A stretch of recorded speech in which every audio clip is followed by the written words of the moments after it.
জগন্নাথ বিশ্ববিদ্যালয় বাংলাদেশের ইতিহাস ঐতিহ্যের সাথে ওতপ্রোতভাবে জড়িত একটি নাম।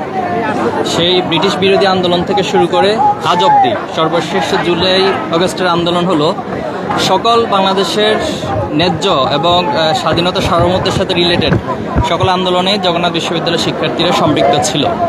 আর আজকের যে ঘটনাটি আমি যতটুকু খোঁজখবর নিয়েছি, এই 5ই আগস্টের পর থেকেই জগন্নাথ বিশ্ববিদ্যালয়ের শিক্ষার্থীরা শান্তিপূর্ণভাবে ক্যাম্পাসে আন্দোলন করে আসছে, তাদের এই ন্যায্য দাবিগুলো উত্থাপন করে আসছে, কিন্তু সরকার বা প্রশাসন কোনোভাবেই এটাকে কেয়ার করছে না।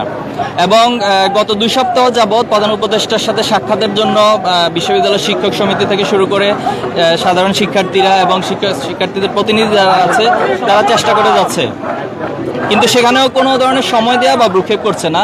কিন্তু আজকে যেটা আমরা দেখলাম খুবই দুঃখজনক একটি ঘটনা, যেখানে আমাদের শিক্ষকরা ছিল, সাধারণ শিক্ষার্থীরা ছিল, পাশাপাশি আমি আরও জানতে পেরেছি যে এখানে সকল ছাত্র সংগঠন ঐক্যবদ্ধভাবে আন্দোলনে সম্পৃক্ত হয়েছে, সকল সামাজিক সংগঠনগুলো ঐক্যবদ্ধ হয়েছে, শিক্ষক কর্মকর্তা কর্মচারীরা এখানে সম্পৃক্ত হয়েছে।